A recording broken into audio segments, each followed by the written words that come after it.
Welcome to Embedded. I am Elecia White. I'm here with Christopher White, and our guest this week is Bailey Steinfadt. Hi, Bailey. Welcome.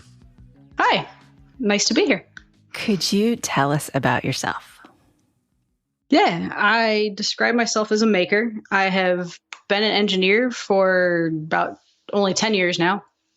I worked at a seed company for the first 8 in several different roles, doing a wildly random assortment of things, and lately have been working at Dojo 5. Just got hired on as product manager 2 weeks ago.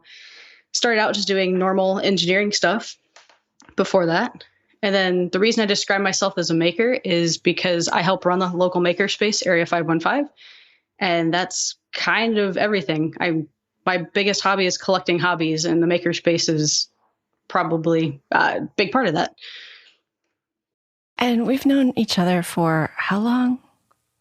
Is it 10? Oh, man. More than 10. I don't know, because I only graduated 10 years ago. I came to San Francisco with my ex-husband and asked people on the sisters board if anybody wanted to meet up, and you were the only one who answered. And so we went and had pizza. I remember being horrified because you had like an egg almost raw on top of your pizza. Oh, don't tell Christopher that. Oh, my God. It was years ago. I'll be fine. I'm with you. Okay, so lightning rant. Are you ready? Sure. What are the best names for a beagle? Oh, I'm going to go with Ozzy because that's my parents' beagle's name.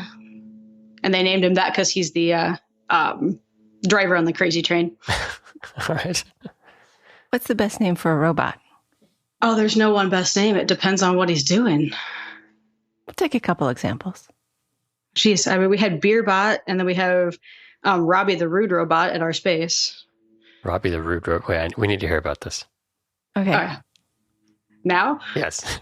Okay. I had a Robbie Jr. Radio Shack robot that we found in a dumpster. And most of the electronics were gone, but the shell still looks pretty nice. So we stuck one of the chip computers in there. They're long gone. And that actually ate itself. Now there's a Raspberry Pi in him. But if you get close to him and like shake his hand or touch his head, or there's some other sensors that we put that talk to him through MQTT, he'll say rude things to people around him. And now he's only mildly rude because I want to show him off. But they had like an after dark version where he was incredibly rude. When you were little, what did you want to be when you grew up? Probably everything. I remember wanting to be an engineer who built bridges. I wanted to be an astronaut, everything. I think I still want to be everything. Which Sesame Street character best represents you? Oh, we'll go with Grover. Maker, Grover. Super Grover. Maker, hacker, engineer, or teacher? I think I like Maker the best. It describes a wider range of things you do. I do everything from baking to home renovation to bookbinding to electronics projects, laser cutting. So Maker just kind of encapsulates all of it. If you could teach a college course, what would you want to teach? I think I want to teach tinkering. I did that class for teachers, actually at the AEA, where we talked about how to bring making and tinkering into your classroom and some of those engineering concepts without calling it big E engineering. And that was really fun to do. So if I was going to do a class, I'd probably do it like that. Be a lot like the play class that Anne-Marie teaches up at St. Thomas. Do you have a tip everyone should know? Those grill mats that you can get that are like heat resistant, those are amazing for soldering on, especially with class students, because you can tape them on the table and they have a good workspace and you're not going to cook anything on the table underneath it. And you can glue on them and the glue won't stick to them. They're awesome. Are those the same as Silpats, the baking thing? No, those are silicone. These are like the woven, I'll have to look up what the material is, but You can get them. They're called grill mats, and you can get like at the hardware stores and stuff like that. But you can get them like for $1 a piece on Amazon. And for a classroom, they're great because, like I said, nothing sticks to them and they're heat resistant. Neat. Yeah. All right. So let's get to longer questions. Area 515, it's a makerspace, and there were rumors that you founded it? Rumors, yeah. We had a journalist come to an Arduino class we were teaching, and he was asking questions just about who we were in advance of Mini Maker Faire. And somehow he twisted everything into I had personally founded it, but I wasn't even there for the initial filing for our 501c3. I am one of the original board members, though. So I've been there for over 8 years, 7 or 8. Yeah, way too long. I think I'm the longest serving board member. We have everything there from laser cutting, 3D printing, electronics, textiles, automotive with a lift, woodworking and metalworking shops, and CNC routers. So we have a huge range of stuff. And we have everything from like kids, and we do classes with 4-H, all the way up to a bunch of retired guys who come in and help teach and help around the space. And it's a really open community-based one, which I really like. Every makerspace is a little different. And yeah, ours is a huge variety of people. It's kind of awesome. And it's only like $40 a month. Yeah. Yeah. $40 a month, and you get access to all the tools.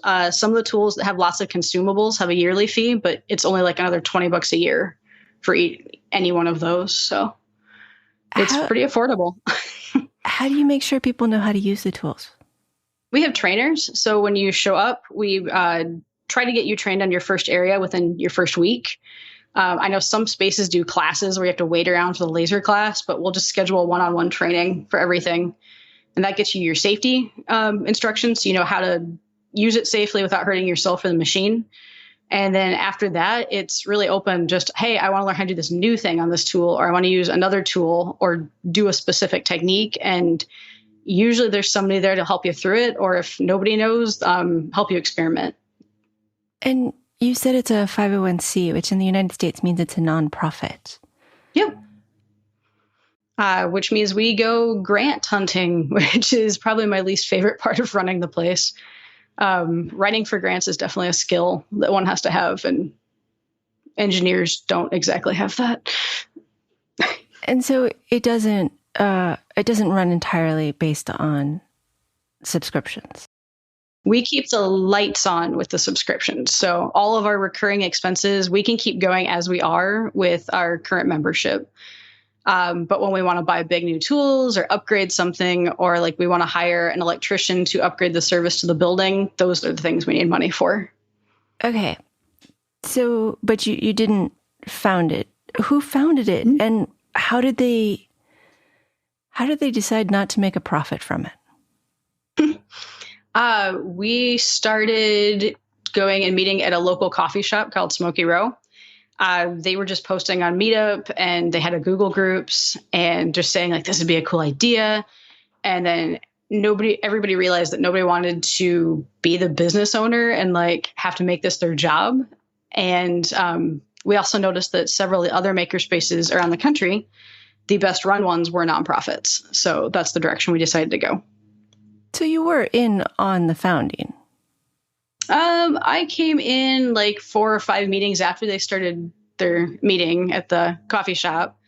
Then I disappeared for a while until they got a building, their first building, which is an old school. The first room they had is like half the size of a basketball court. And that was everything they had, including all of the storage, the 2 workbenches, the laser. It was not a comfortable place to work, but it was a building. So it was a good start. But yeah, that was about time I came back and started being a board member. I think by Silicon Valley rules, that makes you the founder. It's usually how the stories work. And we had planned to chat about 2 months ago, but life got in the way for both of us. And part of it was to do with the Area 515 makerspace for you. Yeah, since the whole world's taking a sick day for the last 2 months.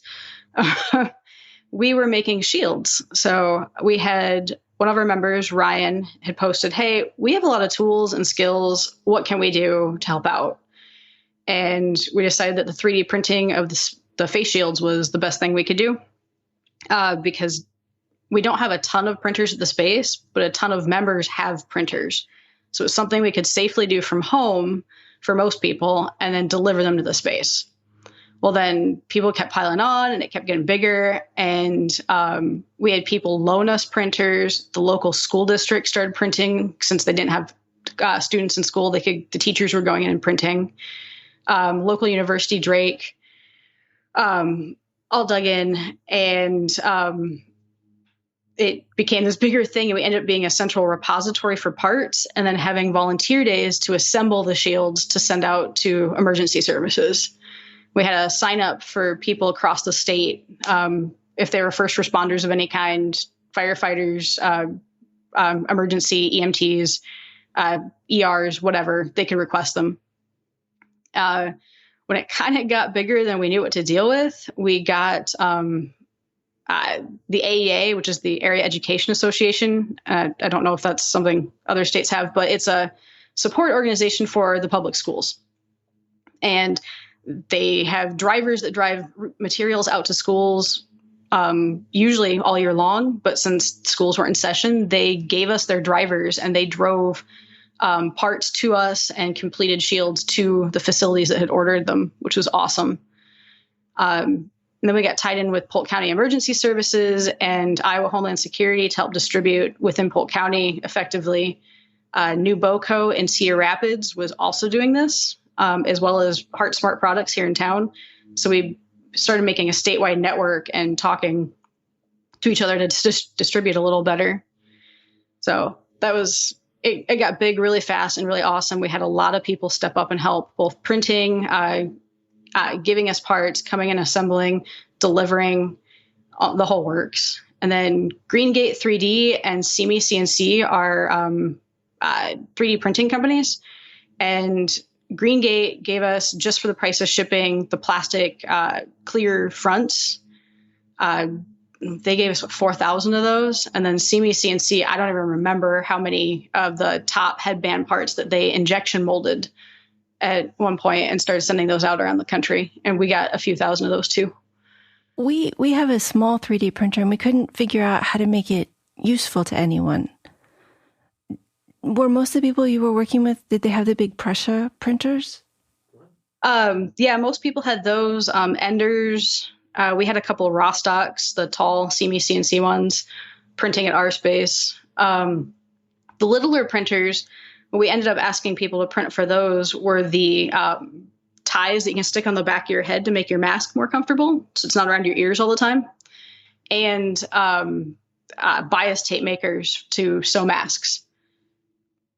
And then we found a file, and I can give you that file later if people are interested. It's one that our sewing expert really liked because you could hold it straight up to your sewing machine and just feed it straight through the bias tape maker into your sewing machine without any ironing. But those are good to do on a littler printer. And so what was your role in this? I was mostly helping with logistics because everybody was just kind of doing their own thing. And so getting it all tied together. We had one guy just working on getting orders organized and like where finished parts were going to go. I was organizing volunteer days, so making sure all the parts were there so that when people showed up, they'd have enough to assemble and not feel like they were showing up to do nothing. We got a place called Barnum Factory, which is an artist collective just down the road from us. They have a bigger room that they do events in. And so they gave us the room for free so that we could spread out a little more while people were assembling to social distance. So that was really nice of them. So just getting that set up and getting all the volunteers in, organizing those days.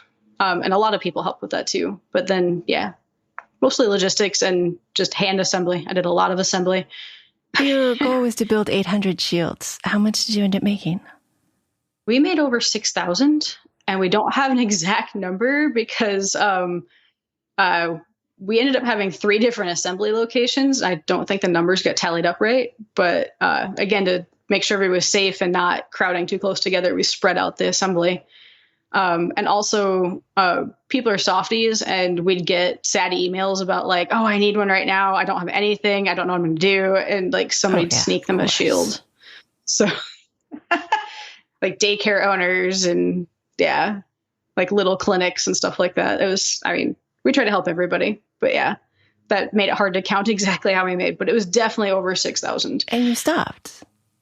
Yeah, we ramped down. We did a final day, and then as we got a few more parts in from people, after our last volunteer days, some of our members took stuff home to assemble and keep sending out. But the reason we stopped is some local companies were doing production to sell these at low cost, but it was just enough to keep their employees from getting laid off. And so that seemed important to us we filled the gap in the supply chain, but we were never meant to replace the supply chain. So once the supply chain picked up, it was like time to hand it off. That seems so hard. I mean, it all seems hard between jumping in when everybody is kind of just holding on and then deciding, okay, we've done it. We need to stop. Those both seem like very difficult decisions. Did you stop and say, wait a minute, this isn't good for me at any point? We knew we were getting burnt out. That's for sure. Because we were going in, it was almost a full-time job for a couple of weeks there for a few of us. And we just knew we couldn't keep it up forever. When we decided to stop is one, when we heard that those other companies were trying to keep their employees employed. And two, at the point where we were going to have to order more parts. And we just decided, well, it doesn't make sense to order more because we don't have the bandwidth. The supply chain's picking up. We want to keep helping, but it's definitely, this is a good place to stop. And like I said, we got a few more parts in slowly trickling in from donors. So we had some of our members take those home and finish off a trickling in case there was a few more requests. What were some of the biggest challenges of ramping something like that up? Quality control. When you have a distributed manufacturing, it's really hard to know if the parts you're getting are good. You guys have a 3D printer, so you know, like your print can bend, it can like have all the hairy bits on it. And some of them have like little bumps. So we were sitting there and like taking razor blades and sandpaper and things to these shield headbands so that they weren't pointy on your head and comfortable still. That was a challenge. Knowing when your parts were going to come in, like all the logistic stuff. We didn't have a supply chain set up. We just kind of said, let's go. So getting that together. And then getting the elastic, everybody was buying elastic. So it was really hard to find it. And actually Field Embedded Artistry, of all people, helped us find a supplier for elastic, like right last minute. And we tried really hard to get non-latex, but the only thing you could buy was latex. The supplier we found was reserving all of the latex-free stuff for big manufacturers. You said it was a full-time job for weeks, but it's not your professional job. Oh, no. Feels that way sometimes. I mean, makerspace in general feels that way, but no. My full-time job is doing embedded systems development for Dojo 5. And Dojo 5 is a services provider. Mm-hmm. Yep. We do consulting and contracting for embedded systems programming and firmware. We'll do a little bit of hardware designer review as well. And then what I just got hired to do full-time is be a product manager. Our CEO, Joe, he is hoping to provide an automated build system specifically designed for embedded systems. So there's plenty of like Jenkins and all those out there, but we saw a need for this internally. And so we wanted to build it and then offer it out to others to make their automated build systems work better for them as well. And you mentioned working for a seed company, which doesn't sound like something an embedded software or embedded engineer would. I mean, the seeds kind of function on their own. There's no firmware update for them. Nope, that's for sure. What did you do? I actually interviewed there as a practice interview out of college. I was like, whatever. I can do this. It'll be, good to practice interviewing. And by the time I left the interview, I was like, I got to work for this company. They have a lot of data, a lot of tracking and inventory and stuff to do. I actually did iOS app development as my first job there, which was random. I graduated about the time that iPads became a thing, like a product you could buy. So we did a data collection app that they could take out into the fields, because a research field is not one they plant like a big lawn and, everything's the same. Every 17-foot square is different corn. And so you actually take data on each little square of the field and they make research decisions based on that. Then I actually got back into embedded systems doing some inventory tracking stuff for one of the research stations in Hawaii. I did not get to go to Hawaii for more than a week, so I didn't get to move there or anything. But yeah, and then I moved over and to the engineering department and worked on data collection on combines. So again, the same little 17-foot chunks of field. You drive a combine that far forward, stop, hit the button to collect the data, drive another 17-foot forward, stop, hit button, collect data. And then the work I did was to measure all the measurements that the researchers wanted off of that corn as it went through the combine. So did PLC work on that one. So I've been all over the place in my career. And you did robots? You specifically said not to ask about if you've ever used a robot as a form of locomotion. Yes. My last position at Pioneer was at the greenhouse, and we had a soil moving robot. So it was a ROS-based platform. Robot operating system. Yep. It was a oversized skateboard looking thing, and it just begged to be ridden. But yeah, if Ron, the safety manager, is ever listening, I was totally never riding it, ever. Never did that. Totally did that. But yeah, it was carried over 1,000 pounds of soil from the soil mixer, because they had a very specific mix of inputs they wanted for the growing medium for the plants in the greenhouse, over to where they actually got to plant the pots. So up till then, they were having somebody drive a forklift through the area or pushing the carts by hand. So the robot was designed to just carry it automatically and more safely. And then one bad thing, I found out that the hardware manufacturer, I had an error happen on the incline going down into one of the greenhouses, and I restarted the robot. Sure. I mean, that's the first thing you do. You power it back, power it off and back on again. That's what you do when it goes bad. Yeah, but they made their brakes active high. So when I restarted it, it was a 500-pound robot with 1,000 pounds of soil on it, rolling out of control.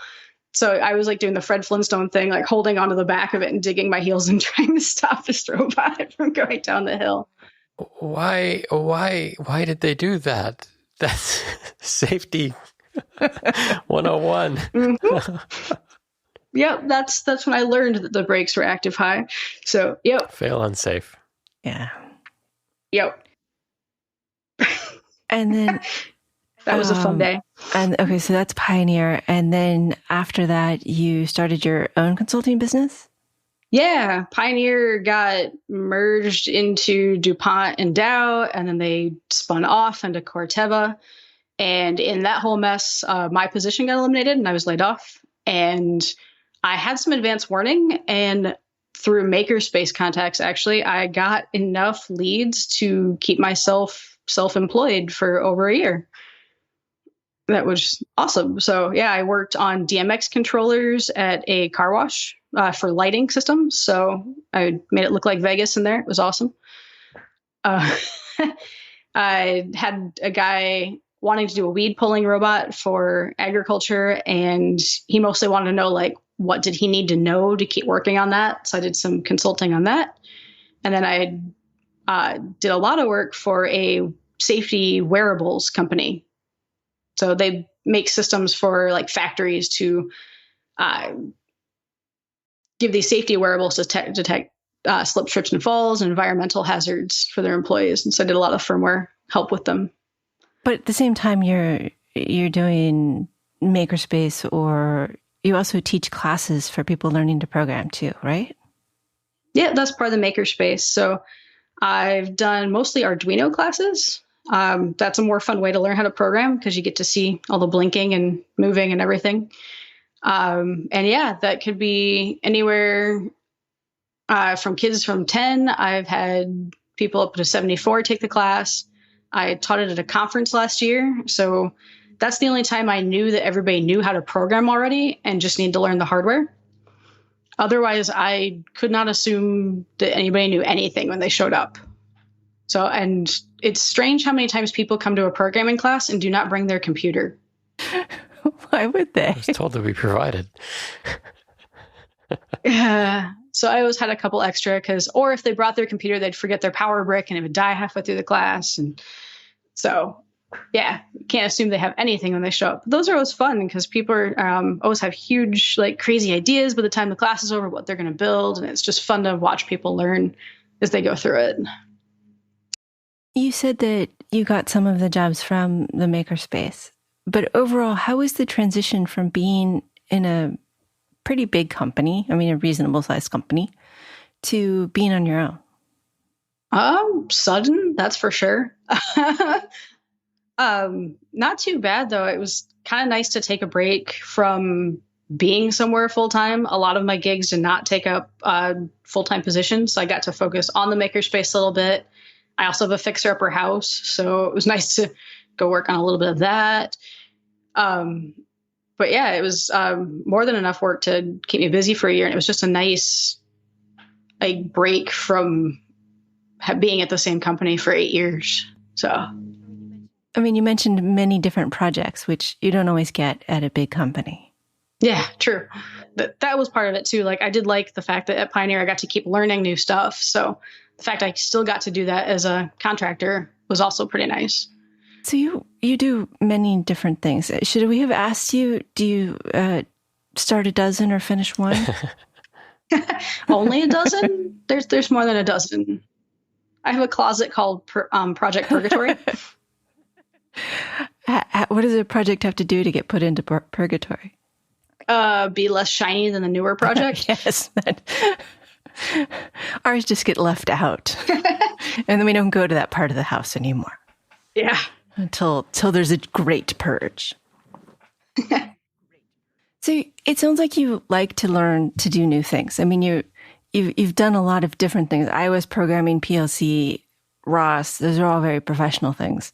And then all of the makerspace. Did you have a class in school about using your hands to actually make things? No, not really. It was mostly computer engineering. I did an embedded focused track within the computer engineering department. I actually started in electrical engineering and then switched over because I liked the embedded classes.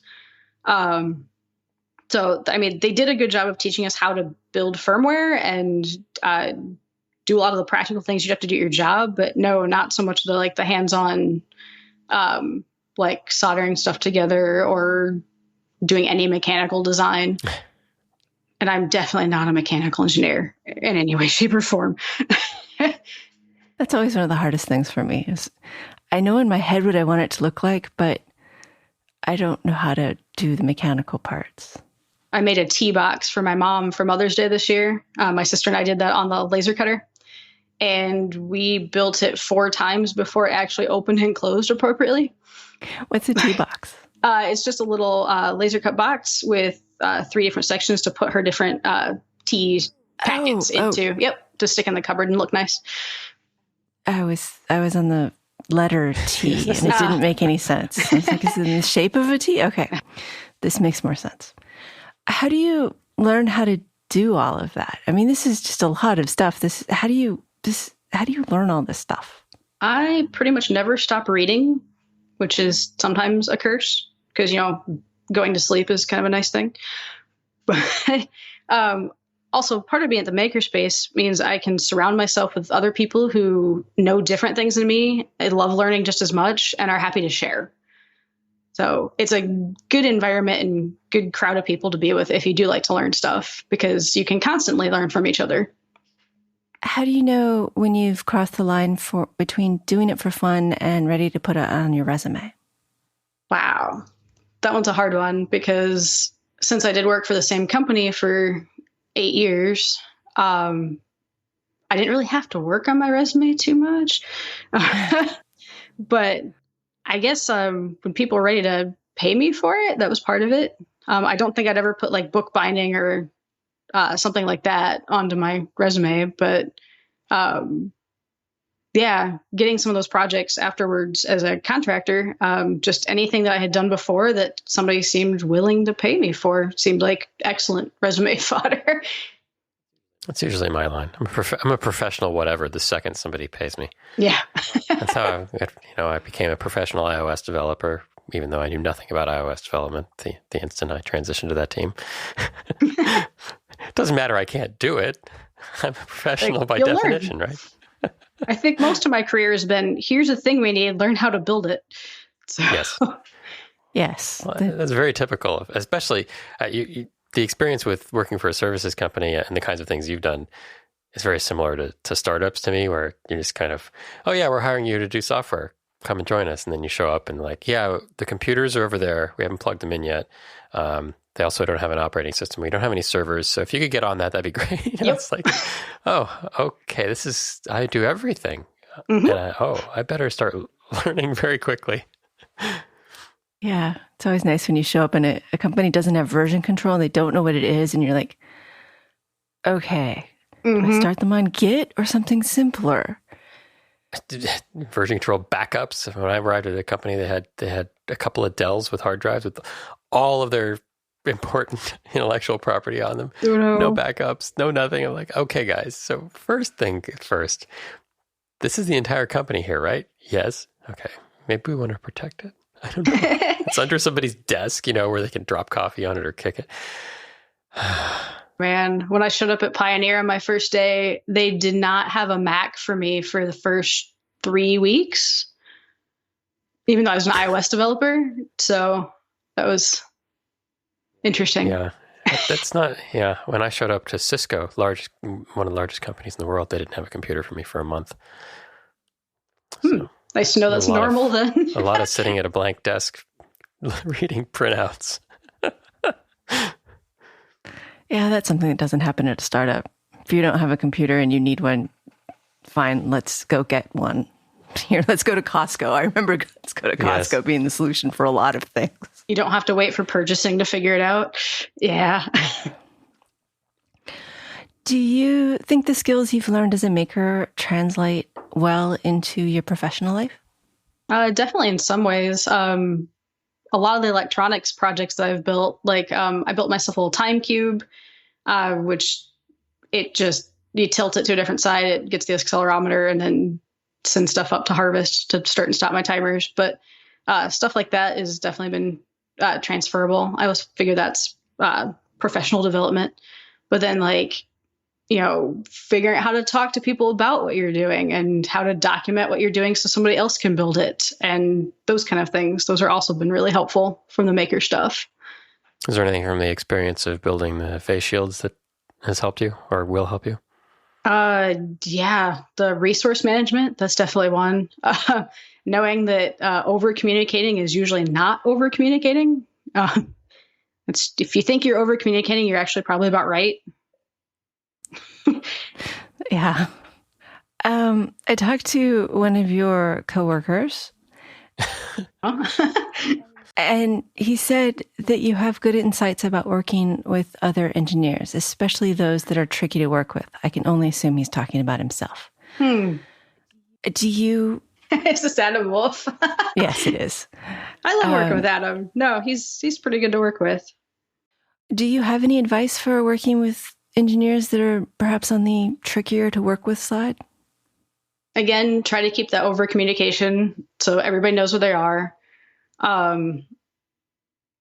Some of the tricky people I worked with always thought that they knew better than everybody else. And so trying to keep them feeling like, yes, you're an expert, but you also need to make sure other people have input. Trying to keep people engaged and feeling like their input is still important in the way they feel it's important, but not letting them just run over the entire team.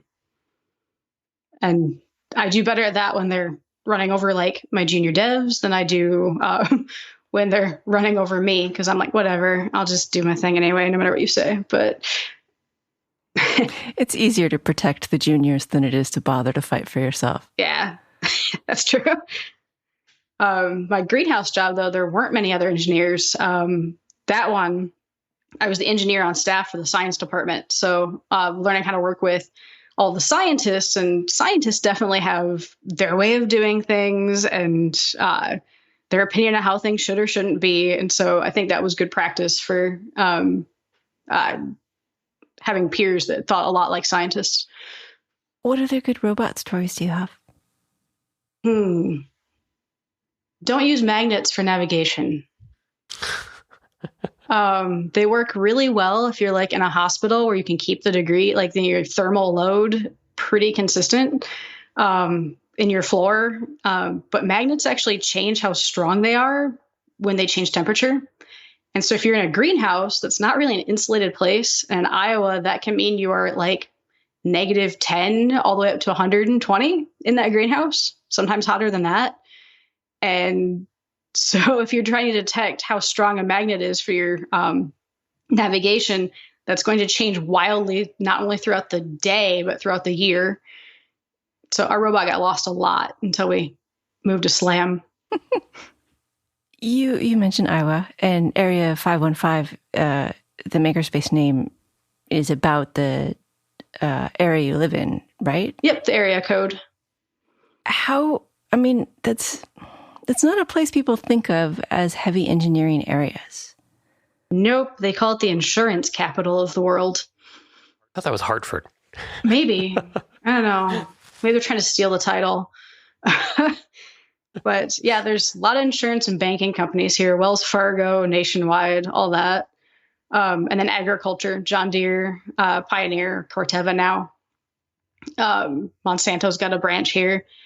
But yeah, there's a surprisingly large number of very small companies doing things. So it's not quite as dense as like Silicon Valley or Austin or Boston, but they're here. And we're not that far away from Kansas City and Minneapolis either, where there's a lot of medical device.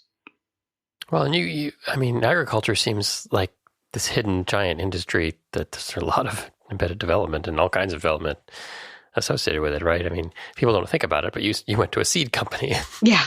There was a lot of work to do there. So I feel like, people get lost in the traditional companies and things that exist, but don't necessarily look outside the big names for jobs. True. And if you'd told me even a week before I'd done my interview with Pioneer that I was going to work in ag, I would have laughed. Because, yeah, you think of like going out in the field in the summer and detasseling, not doing tech work. But like John Deere last year went to CES and brought their self-driving tractors. And they've had self-driving tractors since the 80s. What was so cool about them this year? I think they wanted to blast out the fact that they are a tech company. Like that was the message, that we do like good technology here. That's such an odd way to go about it. Yep. I remember many years ago, I found this book that was like Girl Scout badges for adults. And it was a book of all these things you should try. Writing stories or learning to weld. And it was like 1,000 things. Do you have that book? Because it kind of sounds like you've earned most of the badges. I kind of want that book. I don't know what that book is. Welding is one I still need to earn, though. Someday. I mean, that's one of the best things about a makerspace is that you might actually get to there. Yeah, we have welders. And we have people who can teach that, which is kind of awesome. Do you try to learn all of the things, or do you go in with a project? I usually try to learn things based on the projects I want to build, because just going in and saying, well, I want to learn how to use the drill press doesn't really do much for me. Because like, okay, whatever. Like I know what it does, but if I can't use it right now, it's not really relevant to for me. So it helps to pick it up and stick with me if I have a project in mind. Now I have a long list of projects I'd like to get to, like a never ending list. So eventually I'd like to learn them all. But yeah, I try to stick with the ones I can actually work on right now. So someday I'll get back into the wood shop and actually learn some of those tools. But I think the lift, like the automotive lift, I have a pickup. I don't think I'm ever going to want to lift that pickup by myself on the lift. That just sounds too scary for me. Well, I mean, one of the great things about a makerspace is you don't always have to do it by yourself.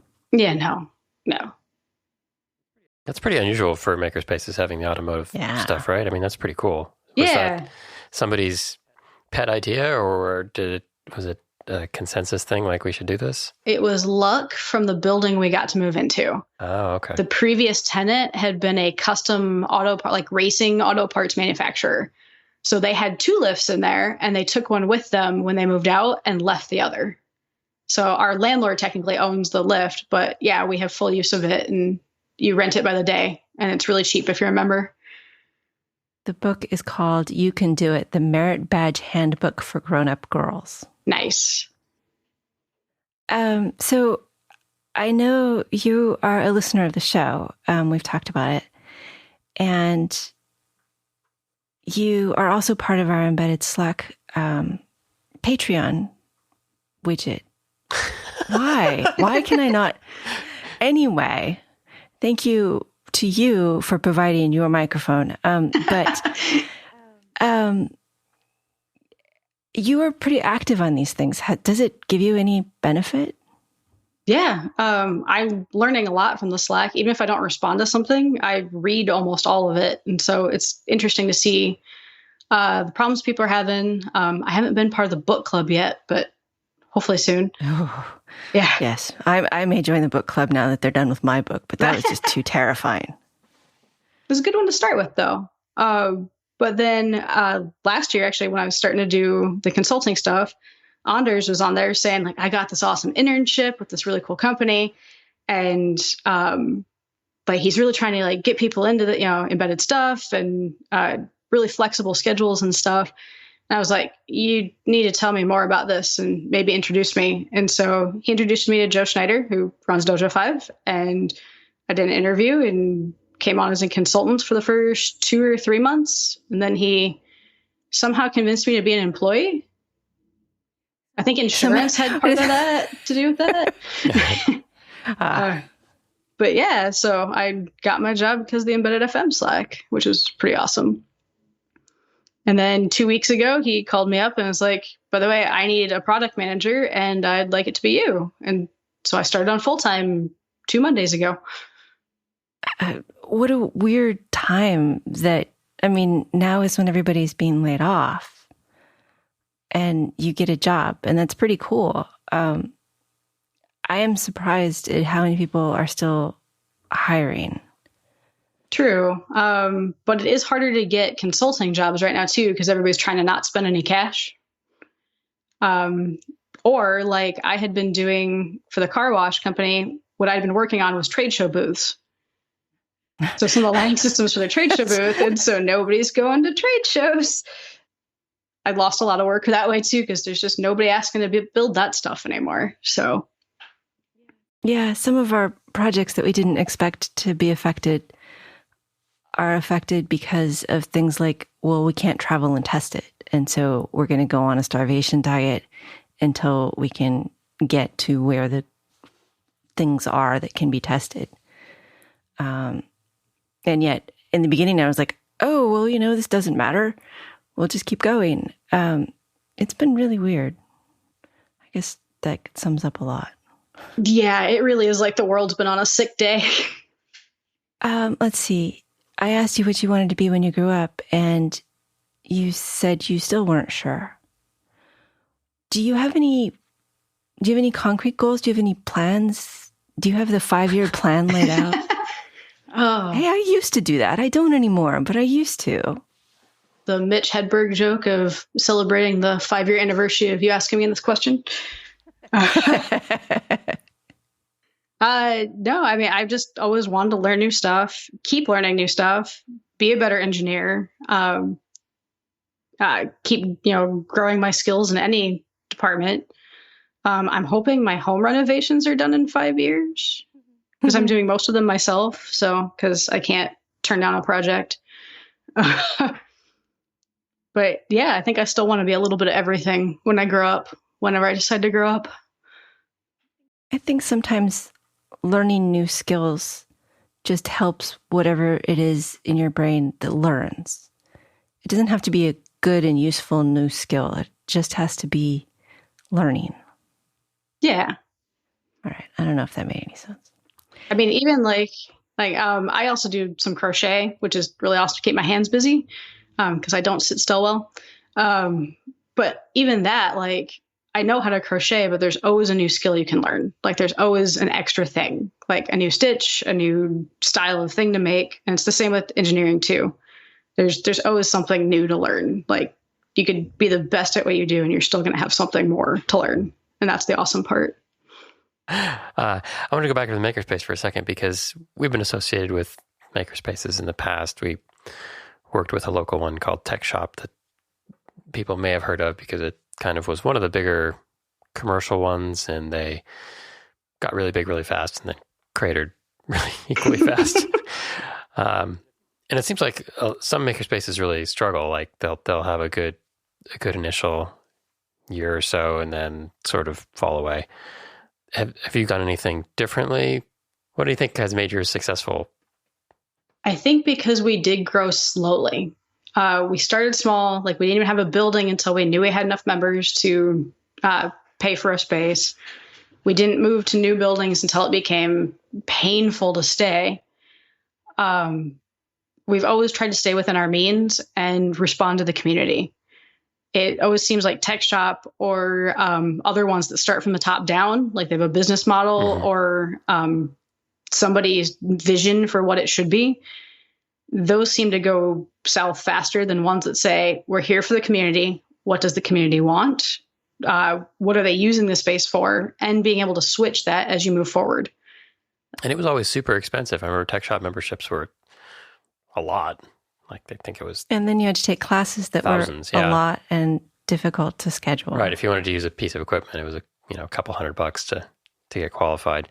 And yeah, you're doing it for 40. That surprises me. That where was the money going? Yeah. I guess, a lot of that was Silicon Valley, so it was going to Rent, but they had places in other places. Yeah. I think they were charging like $2 a minute to use the water jet cutter there. That sounds about right. Yeah, a minute. A good podcast to listen to if you want more makerspace information is Makers on Tap, and they're out of Peoria, and they're a lot like us, where they're very community based. They're pretty small. They're growing slowly. Still all volunteer. So that's part of it too. We don't have any salaries to pay. We probably should get somebody and start paying them to do some of this soon. But yeah, we'd have a lot of overhead that's just not there because we're all volunteer. What are some of the most interesting projects that have come out of your makerspace? Oh, early on, they did the Power Wheels racing. And I don't know if Power Wheels racing is like when they take those Barbie cars and little like Jeeps, like G.I. Joe Jeeps that the kids ride around in their driveway, and they turn them into race cars. Well, the year that they competed, or the team here competed, they got theirs going over 40 miles an hour with a forklift boom motor. And then Milwaukee, I think, had another insanely fast one. But after that year, they changed the rules so you can't build stuff that crazy and still compete anymore. It seems very, very dangerous. Yes. I never got on it. They kept offering. I'm like, I don't need to drive that. It's like go-karts with even less support. Yeah, even less protection. There's no roll cage. There's no seatbelts. Wow. Yeah. We also pretty good set of classes we partnered with 4-H because we're like, we don't know how to market to parents that we have classes. So now we partner with 4-H, and the 4-H people come and help us run the classes. So that's really good. So we've done like stained glass and leatherworking and soldering, and we're trying to get a woodworking one together, but we're still organizing that since the shop's still being put together. But yeah, I'm trying to think of what else we've built. There's a lot, but as a volunteer organization, do you have the problems a volunteer organization often have with everybody having an opinion and feeling that it's a democracy? Yes. Things go slower because it has to be kind of agreed on. There's a concept of do-ocracy, is the person who's doing it has more say than anyone else, which can turn toxic too, because then you get like a couple people who have the time and energy and resources to be there more often, kind of taking over, or getting burnt out after a while and leaving, and then got to figure out who's going to do it. And also if it's everybody's job to clean, it's nobody's job to clean. Yeah, I'm familiar with that in all sorts of ways. Okay, so what is the best part about working with the volunteers at Area 515? Probably the variety of backgrounds people come from. So we started with a lot of engineers and programmers, who got antsy and wanted to do stuff with their hands and build things. But ever since then, we've gotten teachers and artists and students from middle school on up, retired postal workers, woodworkers, like car experts. It's just a really cool group of people who come from a wide range of experiences, and learning from them and figuring out how to do things better, and seeing how people can come together even though they don't have much shared experience is kind of cool. Well, I should let you get back to either making or renovations or crocheting or work. Do you have any thoughts you'd like to leave us with? I think just keep learning, whether it's at work or in your hobbies or other parts of your life. Just keep learning. Sounds like good advice. Our guest has been Bailey Steinfadt, embedded engineer and product manager at Dojo 5. Thanks, Bailey. Thank you. Thank you to Christopher for producing and co-hosting. Thank you to our Patreon supporters for Bailey's mic. And thank you for listening. You can always contact us at show@embedded.fm or at the contact link on embedded.fm. And now a quote to leave you with from Douglas Adams. I may not have gone where I intended to go, but I think I ended up where I needed to be. Embedded is an independently produced radio show that focuses on the many aspects of engineering. It is a production of Logical Elegance, an embedded software consulting company in California. If there are advertisements in the show, we did not put them there and do not receive money from them. At this time, our sponsors are Logical Elegance and listeners like you.